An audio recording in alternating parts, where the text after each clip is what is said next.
Hey everybody, and happy last weekend of July. I can't believe it's the end of July. First of all, I literally have been scrolling on TikTok this morning and I'm already seeing Christmas TikToks, like heck to the no.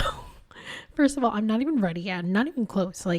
It's insane that it's almost August and a lot of fun things are still, in the schedule for the rest of summer, but once August hits, I feel like it's just all the way down to Halloween because September is probably the second most busiest month of my life every year, except for June. I think June and September are very close to each other, but anyways, we are here. We made it through another week, and how crazy, y'all. The fact that Biden dropped out. I mean, we knew this was going to happen, but it's a little scary right now. And Kamala's kind of the runner up right now. And I just think it's going to be crazy. But we shall see that happen. I truly don't know because, I mean, listen, it was the right choice because he definitely was not in the right mind to actually be leader now. I think it's time for him to just retire and continue playing golf or something because it's a lot. But anyways, I wanted to dive right into this episode because a lot of things I think just in the previous 2 weeks have just reminded me that being the oldest child has so many unique things to it, and I think it just it's way more than what we experienced growing up as older kids, but even in general how that shapes us to how we live life even now. And I think further on into our lives, I think there's a lot that we experience as older children or oldest, being the oldest child. I think it still kind of applies if you're the middle child, but not really. I think there's really this set expectation being the oldest child, and more specifically the eldest daughter. And I've just been reminded of all these things I can't even believe. So I wanted to dive straight in and really just talk about my experiences as being the eldest kid and how that kind of shapes, honestly, even a lot of stuff that I do on the day-to-day basis. So being the oldest child is not easy at all. And I think it's especially difficult when there are a lot of cultural expectations required or expected from you at the least. And the biggest thing is just feeling the most responsible for things. And we're often the ones who parent our siblings because and it's kind of sad, right? Growing up, you don't get to have older siblings that'll look out for you.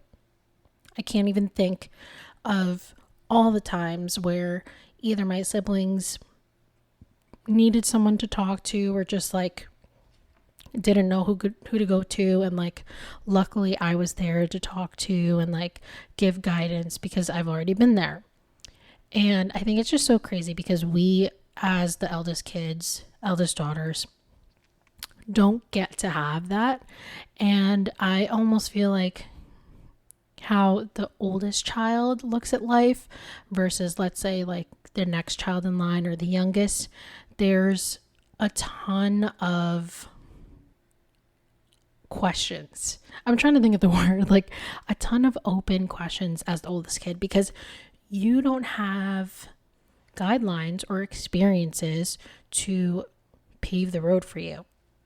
I can't even think of how many times when I was in college, how many questions my sister asked me about college. And then even my brother, I can't believe he's graduating soon to go to college. He even is asking me a bunch of questions and I'm just oh my gosh, I wish if I had to go back and do it all over again, this is what I would do. And I think that it's so, I'm almost not jealous, but damn, I wish I had that. But at the same time, we kind of have that openness to write our own story. And I think that that's super powerful in the sense that at least we will get to try the most things. I think like when I talk to my siblings about their decisions and where they want to go in life, I kind of have this like prejudice or influence on their answer as well, because I didn't have anyone's experiences to, I guess, like compare to or learn from. It's more of experimental, and you get to try more things as oldest child, I feel like, but you also like get in trouble a lot. Like growing up, I was always the one that would either get in trouble. Well, first of all, like whenever I fought with my siblings, it was always my fault. There was no way it was somebody else's fault. And the logic behind that, no hate on my parents, I totally understand. But the logic behind that is because I'm older, I have more awareness, more learnings, more experiences that I should know at this point, not to be bickering with my sister over the DS or something. And I think that in a way has its pros and cons, because I think like growing up, especially, I've always had this expectation that I will be making mistakes or I'm not enough in that sense. And I think that's, you know, like a pro and con, because it drives me to be better, but it also, like, I consistently feel like it's never enough. And I think because of that, like, even how my siblings treat their friendships and how they pick their friends too, I feel like they have, you know, like way more awareness in the right people, the wrong people, because of a lot of the things like conversations that I've had with them. And I wish I had that growing up, because, you know, you get swirled into unfortunate things, but I like have issues letting go of friendships and people that honestly, like, whether it's for any reason or no reason at all, like simply outgrowing each other, I have issues like letting people go. And again, I think that just, it's a lot of the makeup of experiences that we have as the oldest child. And outside of that, like outside of feeling like you're always responsible and kind of taking on that parent role, like a third parent for your siblings, I think that there's also this sense of trying to be perfect because you have such high expectations from like everyone around you.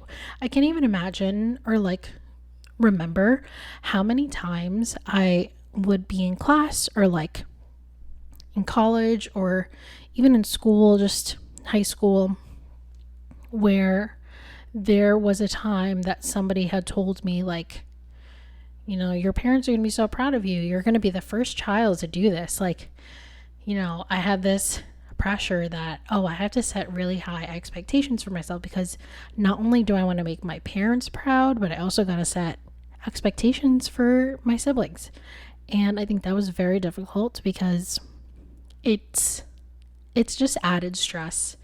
And in a way, like I said, it has both good and bad aspects to it. But because of the constant desire to please somebody and having high expectations for myself, again, I feel like I'm always striving for more. And I think in a way it's hard for me to like stay comfortable. And because of that, I just like, I constantly find that I can't sit still. And there's always something I'm like trying to do, even if I literally don't have anything to do. Like, I go out of my way to find anything to do. And in a way, I think, again, maybe it's not as extreme as other oldest kids out there, because again, I'm convinced I have ADHD, but I just can't sit still. And because of that, like even at work, that fear of failure is very prominent. And I think my sister just started the adult world, I should say. She graduated from college last May, and she just started this job, and she was just telling me like imposter syndrome, this and that. But I don't know. I feel like there's just an even stronger expectation as an oldest kid to like be the best you can be. And it's difficult because sometimes like we're our own people as well. Like our experience starting after college is just as equal as middle children and youngest children. I think that that's interesting because once you graduate, like, you know, the world is your oyster. But because of how we were raised and how there were so many expectations from you growing up versus, let's say, like your siblings who may or may not have had more of an ability to kind of like mess up on things, it's a lot more different, I would say. And the ways that I feel like I've been able to manage it or just like live through or try to understand and give myself some more grace is when those things happen, when I do get insecure about things, like remind myself that now, especially now when I don't live with my parents anymore, when honestly 90% of the time you live somewhere, or growing up, honestly 90% of the time is you being by yourself and you being exposed to your own experiences that are so different from everyone else. And having that reminder really motivates me to just like write my own story. And again, nothing wrong with expectations placed on you as a kid or growing up, but it's now that time to kind of like take that story and elevate it, change it, add to it without feeling like there's anybody to really impress, to be honest. And I know that part sounds weird because, okay, let's say you live with somebody or you're in a relationship with somebody, there's still expectations there to be able to like the basics, like fend for yourself, be able to support the household and pay for normal adult things, which, so much to pay for. But that in itself is different because I feel like it's not like you're tied in chains, right? It's not like you're born into some sort of expectation, because once you move out, I feel like you start to shape yourself based on who you choose to be around and who you choose to, you know, let into your life and who you choose to stick with in your adult journey. But that's the perfectionist part. I feel like there's also some other things that being an oldest child actually does in a positive way. I feel like being a leader is so much easier as an oldest child. Honestly, I've had conversations with people who are the only child and they say the same thing. Like, it's a lot easier to lead. And I think it's just the fact that growing up, being the oldest child, you are expected to take charge or be in charge. Like, how many times, if you're listening, as an older sibling or oldest child, whatever, how many times have your parents like left to go somewhere? Like, okay, you're in charge. Make sure, I don't know, like Jason's in bed by 8. Make sure Kiara has her vitamins before bed. Like, all these little things as they leave the house. Like, you're in charge. And I feel like even those things, like, I just think it's crazy that at a young age, that's when those skills kind of start. And sometimes it's like out of our control, which I think is super interesting. So that's one thing. And I feel like because of that, you actually end up achieving more. Like, I think, again, it just ties with the high pressure, high expectations that because so much is expected of you, you do more, like successfully in academy and your career. Like, I don't know if that's just I think it's super vague. That's a general statement, but I feel like because there's that drive to always be better and do better, I almost feel like I'm always like trying to accomplish something, which again isn't always a good thing, but that's what happens. And because of that, I think there's also an exposure or I guess an ability to be more mature at a younger age. And I think that's pretty evident for me personally, because I feel like for a very long time, especially right out of high school or college, I tended to get along more with people who were older than me. And I'm not saying like 10 years older, like, well, honestly, even sometimes, like, even when I was at church, when I was in my high school age, I feel like I always felt like I related more to the adults or the young adults, or honestly, just people that were like a little farther away from me in age because of their wisdom. And I think I just related to it more. Like, there were moments in my life where I feel like I preferred to talk to older people because they just had like the knowledge and they talked about things that were kind of more important to me, because obviously, like, in high school and college, I feel like our interests as a high school student or college student sometimes differ from everyone around you. You know, like, people are just in different places in life. And I feel like I was always aiming to reach this, I don't know, like, mature age. I don't even know what mature, like, how old you are to be mature, but all of the people that I think had like a solid life and solid goals, and I feel like that attracted to me the most. And I think a lot of it is just, I don't know, just being an older child, always having to, you know, manage our siblings and also household responsibilities. And I feel like just that experience in its own way, like, mature somebody. And that's pretty interesting, because I feel like, you know, that's kind of true in my sense, but I try to also like get out of that sometimes, because sometimes, like, I tune out when I'm in like social interactions that I just don't feel like are inspiring to me, or I guess like applicable to my brain. It's really hard to explain. Like, I feel like sometimes I do tune out of conversations like really quickly when I'm like tired of it, but it's kind of like you want to talk to mature crowds, but also like enjoy who you're talking to, especially with your close friends, and just like staying present. It's hard to do that sometimes. But I think also being the oldest child like helps to keep us, I guess, centered in our goals and things.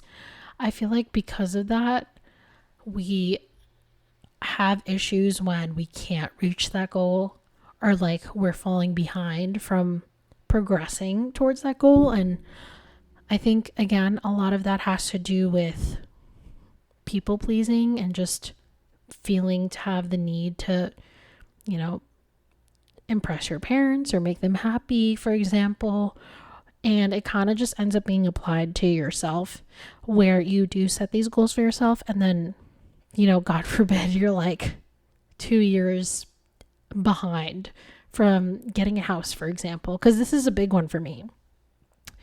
You know, I really wanted to get a house at this point in my life, but things happen and there are factors, and it doesn't make you a bad person. I think that's a lot of it too. It doesn't make you a bad person that you didn't reach your goals.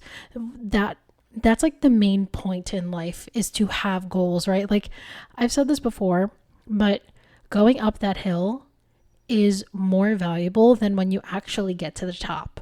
So I always remind myself that. And even though like goals changing is just the tip of the iceberg of what we have challenges in adapting to, it's also just a routine change, for example. It could be even something slightly small. Like, I think the biggest example is work, right? Like, 2 people left in my team, and that gave me horrible anxiety for like the next 3 days. I think that would give any normal person anxiety because 2 people left. But it could even be something so small, like, let's say your weekly report, someone wants to add something. I'm like embarrassed to even admit that it stresses me out a little, because like, okay, let's say that new section that needs to be added to the report requires waiting for another team to like update something. That stresses me out because it's like, great, it's another thing you have to do, blah, blah, blah. Like, even that, a small change in routine. And honestly, that's like an expected change, right? It's the unexpected ones that like really, really suck because I sometimes don't know how to react. Like, the best example is if I have plans, right? And either somebody forgets or changes their mind, or even with Marcos, like my fiance sometimes changes his mind on things, or like, for example, is just too busy or tired sometimes that he doesn't want to do something. Like, one example is just, this was a while ago, but like, I wanted to go out to eat, but he had a long day, and then he ended up saying that he couldn't come, and it was going out to eat with my friends, and he had changed his mind because he was tired. And I felt a little piece of me like shrivel inside, not because I was sad that he wasn't going, but it's like, oh, like, this is an unexpected change, I don't have control over this. And then you start to get in your head, you're like, oh, how do I explain this to my friends that like he just got randomly tired? Or how do I explain to so-and-so that so-and-so can't come for whatever reason? It's just, you get in your head all about it. And to kind of help myself with that, I just like tell myself this is something that, first of all, is not even that serious. Like, relax. I can tell myself that. Not even that serious, but also there's not going to be a major impact on this situation. Sometimes there is, like, don't get me wrong, but you have to give yourself the time to kind of like assess it and deal with it emotionally and just take it day by day, especially if you have no control over it. And that's what's hard too, because we always are super hard on ourselves when, like, again, things go wrong. And that's kind of just an oldest child situation. It's really, really hard. And another thing about being like an older child is like our inability to say no. Am I the only person? I know I'm not. It is so hard to say no to people. And I don't know if this is like an older child thing. I'm sure it applies to many, many people, but I feel like it's especially hard, especially like all the times you grew up. You're the oldest kid. You didn't have a chance to say no. You can't say no because who's going to watch your siblings when your parents are out, or who's going to do it if if you don't. Like, that was the mentality growing up. But I feel like for the longest time, I had so many issues, like not going to things and telling people no, like to the point where it just was not healthy for me. And like, I couldn't even spend time with myself, like to watch a show or something, or even relax and just relax. And because of that, like, I feel like I had to put myself on hold. Like, there are a lot of things about my own plans, my own life, where I had to put on hold because I was so busy. And like, granted, there are many, many things that I don't say no for the purpose that it's a big deal. It's like an event, like a birthday, a baby shower, wedding, etc. But it's even like the small hangouts. Like, if I'm physically so exhausted, I have issues saying no. And I think that also ties into the fact that I was the oldest child. I had a lot of expectations. Like, even if I was tired, I had no choice, right, but to be there. And it's really difficult sometimes because, like, let's say I have, this is so funny, I can't. Let's say I have like an event to go to my friend's house or something. And at the same weekend, which this has happened before, my brother like tells me the last minute that he has a play that weekend, which why he didn't tell me of the play weeks ago, I don't know. Anyways, he tells me he has his play and I feel horrible because I literally can't go, like, I can't cancel these plans because it's like I already made that commitment. But I felt so horrible on the inside, like so guilty.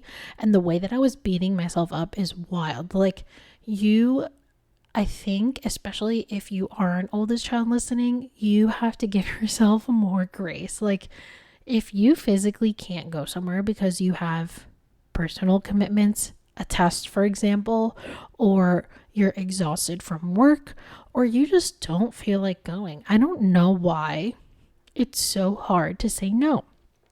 And the excuse, like, it's almost like you are not allowed to be telling people that you're just too tired. Like, I don't think I've used that ever. I mean, that's probably an over exaggeration, but I don't think I've used that honest explanation to somebody that I don't want to hang out just because I'm so freaking tired. Like, I don't know why it's so hard to tell people that, but it's because, like, being an oldest child, you have to be dependent on. Everyone relies on you. And it's not just your parents growing up, it's your cousins, your friends, your siblings. And because of that, like, as an oldest child, I feel like there's a lot of expectations around me to be there whenever. And it's hard because sometimes, like, you are not just friends with oldest kids in your friend group. Like, everybody, especially once you graduate college, we have different experiences, and not everyone thinks the same way that you do. And that's what's hard too, because, people expect so much from you, but you can't expect the same thing back. Like, that's where it gets difficult. It's like, why was so much expected from me growing up, and yet here I am, like, not expecting the same from people, or you're expecting the same and you're not getting that back. And that's what's hard, because we tend to feel like we have to wait at everyone's feet, and it's sometimes easy to do, other times, and most of the time it's not. And, like, I feel like to really balance that and, like, remind myself is to just, like, listen and ask myself how I'm feeling. Like, not talk to yourself, honestly, whatever you gotta do, feel how you're feeling and see if this situation, this plan, this schedule is worth it. And I think that has helped me so much, just not stay in that, like, eldest child mentality, because it honestly, like, sometimes it's really exhausting to stay in that headset or headspace. It's really difficult sometimes because you are constantly questioning yourself, constantly, like, trying to be there for everybody else. And it doesn't make you a bad person. Like I said, if somebody is expecting you to be there for them and they don't do the same for you, that doesn't make them a bad person either. I think because we were expected to be a certain way, we expect the same from everyone else, and they're really high expectations. Like, I had to humble myself a few times. Like, not everybody is going to be like you, and honestly, even other eldest kids, they're not 100% going to be like you, but that's why. It's super hard sometimes. And what else is super difficult is expressing my feelings. I feel like it took me forever to be able to talk to my parents about how I feel. And a lot of that is because, like, growing up, I had to be expected to be the strong one, had to be the oldest, take care of the sheltering one. And a lot of times, like, if you've watched Encanto, there's that one girl, I forget her name. It's just so bad working at Disney and I don't know her name. Is it Louisa? I think it's Louisa. But she's the one who's super strong. And she, like, there's a song that she sings that she basically can't express her feelings because everyone expects so much from her. That is literally one of my biggest issues. And I've been better now. And I'm pretty proud of myself because I've had to have some, again, like I said last episode, I've had to have some interesting conversations about how I feel, but that was really hard for me to do. Like, for a very long time, I still, like, sometimes I still can't be vulnerable with people. And even my siblings, like, we're at a really good point now, thank Lord above, that we can talk to each other about anything possible, but it took a long time to get there. And I don't know, honestly, if I could go back in time and find where that switch happened, I couldn't tell you because I really don't know how that started, but that's what has happened. And I feel like it's been so much easier once I moved out and got out of that like headspace of like just being the oldest kid.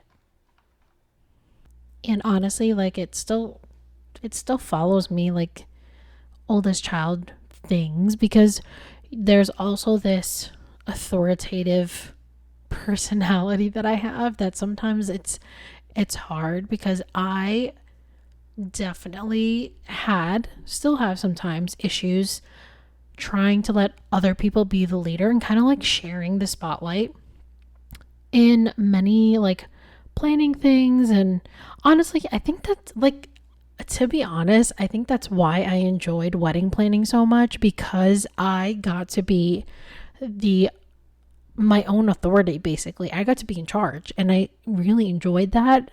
But now thinking about it, that's definitely why I enjoyed it, because as an oldest child, I like being in charge of things.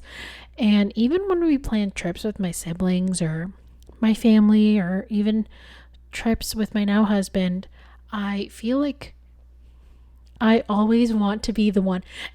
And I get very dramatic with planning. Like, I'm talking about a whole spreadsheet and making a table and doing the most, but it solves all my problems. Like, that is what makes me feel better and more like secure about what I'm gonna do.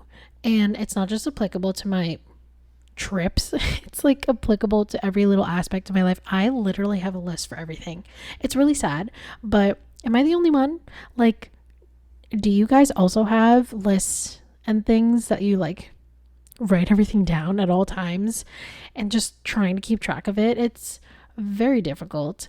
And also, like, it also just helps me keep my mind at peace. And again, I feel like that's because like it's not just being the oldest child being given the responsibility to do something. It's almost always the responsibility to do many things at once. And I think, again, that ties with the whole like many expectations for you.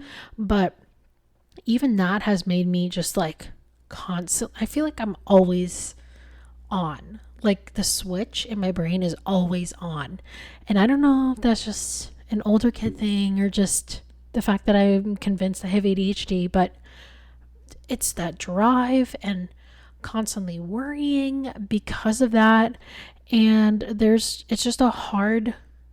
just difficult to like turn that off constantly. I'm worried about something. I'm anxious about something. And it's just, that protectiveness, I think, that kind of applies sometimes. Like growing up, you were given the responsibility to watch your siblings, and God forbid something happens, like nothing life changing, like your sibling falls off the trampoline and gets a cut on their knee. Your parents have to come home and you're like, oh my God, like this happened under my watch. Like that is so much pressure as an oldest kid that it certainly applies to a lot of things. Like, the fear and worry that things happen on your watch. And it's not just related to your siblings, but like driving your friends somewhere, for example, or like hosting something and someone gets hurt at the party you hosted. And it's like, oh my God, this all happened under my roof. And just that constant anxiety. So it's really difficult sometimes to be stuck in that thing. And what I try to do to get out of that is remind myself that, like, for example, someone fell at your house party and hurt their knee. I'm going to give like the most basic example, but okay, that happened. That literally can happen anywhere. Like, you know what I mean? Your sibling was cutting up onions and cut her finger. Like, not cut it off, like, cut it a little bit. And okay, that's not your fault, first of all, and that could have happened anywhere, anytime. She could have done that to herself at 24 when she's living on her own. It is not your fault. And little things like that, like even just little things that your siblings mess up. Sometimes you're like, what did I do wrong? Or your friends mess up. It's like, what could I have done differently that they're not, not stuck in this situation? Like, should I have been a tougher friend?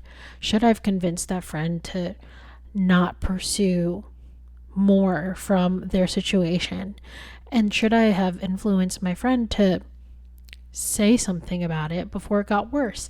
And there's things like that where it's very easy to be stuck in guilt and very easy to like kind of weigh yourself down and make you the responsible party. But 9 times out of 10, it's not something that you did or controlled for that matter.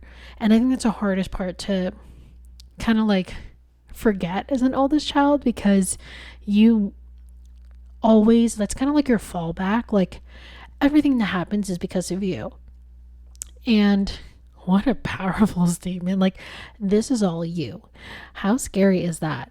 And it's crazy because there's actually a thing called eldest child syndrome, by the way, and you could look it up. It's like, it literally is everything that I'm saying right now, but it's a thing. Like, there's a word to it. But I think that as now we're having kids or like thinking about having kids, it's like interesting because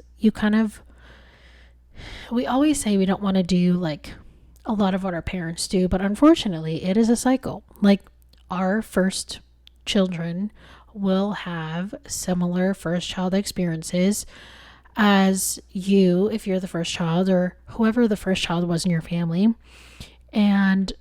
But because of that, I feel like being aware that that's a thing helps to, I guess, like make it easier for our children, or the next generation at least, to like be a little more, not loose, but like, I feel like the first child, you're always like super close and super like locked in and kind of more restricting than the other kids. And, it's like you have that opportunity right now to think about it, but also like when you have kids, you have more awareness of that. And I think that's the first step in kind of like not breaking that chain, because it's not 100% going to be broken, but at least like instilling a better mindset in your future kids to teach them to not feel the negative effects, if that makes sense, or at least manage it better. And I think that's kind of what the most important thing that I'm kind of like thinking about for this episode is like, how can our experiences be, I guess, influenced in the next generation, and how we can use that to our benefit, no matter how negative or positive it is, to like make the next generation a little bit better. And I think that's really important, because all the things that you felt as an oldest child, you wouldn't want to repeat that on like the next generation, right? Like, honestly, like even me, I wouldn't want some of the things that I feel about myself for like my first child. But there's also like so many positive things, and I think just like finding that balance, because it's not always a bad thing to like overachieve or be determined or be responsible or be ambitious and like keep reaching for things, because the opposite could happen. Like, it might not even be a situation where your kid is not reaching for a million things and you have to push them. I think that's kind of like what's humbled me in terms of how I saw my parents, because growing up, you think your parents are perfect, and I love my parents. I love them to death, and I've worshipped them. Like, growing up, I always worshiped them, and we have these expectations that they're perfect people, but they are not. They're literally human, just like the rest of us. And I think that humbled me so much, because even though I felt like I was being set like high expectations, there is a reason for that. Like, I was their first kid. They didn't know how to be parents. They were growing with me. Like, and now, like, my sister lives a cooler. I always joke that I crawled so my sister could walk, so my brother could fly at like super speed. And that's, I don't know, I feel like that kind of drives me sometimes, because when I do get into my head, like, oh, you know, I was the oldest child, I couldn't experience this because I wasn't allowed. And like, the thing is, there's always got to be the oldest child. And there's no getting out of it if you are the oldest child. But the best part about it is that we do get to see how we were raised and see how our siblings were raised if you have siblings. And that'll also shape you for how you raise your future generation. And that's just why I think parenting styles in general are so complex, and there's not one right, direction for parenting. And I just love that, in a way, like, being the oldest child has shaped me to be more ready for that and like learn from it. And I think that that's kind of the best thing that we can do in terms of like, okay, our childhood is sadly done in like age, our child phase, quote unquote, is done, even though we can still live and have fun and like do childish things sometimes. It's done. And I think that it's important to like remind ourselves that some of the things about us are not due to something being wrong with us. It's just how life has brought us up. And I think that's kind of the biggest thing to take away from this episode, is just like, we're doing our best. We're also navigating our lives and like just starting to branch away from our parents. And honestly, some people have not yet moved out and they're not even branching away from their parents yet, but it's a part of our personal journey, and it's something to embrace and be excited about, because that's honestly like the best thing about it all, is like knowing that what we experience in life is something we can't control, but how we experience it and live it now and tomorrow is so unknown and open to our own choices. So I think that's so awesome. But thanks for listening to today's episode. I hope you guys had a great time listening to me rant about being the oldest child, and I will talk to you guys next week, and I wish you guys the best last weekend of July, and I'll talk to y'all next week.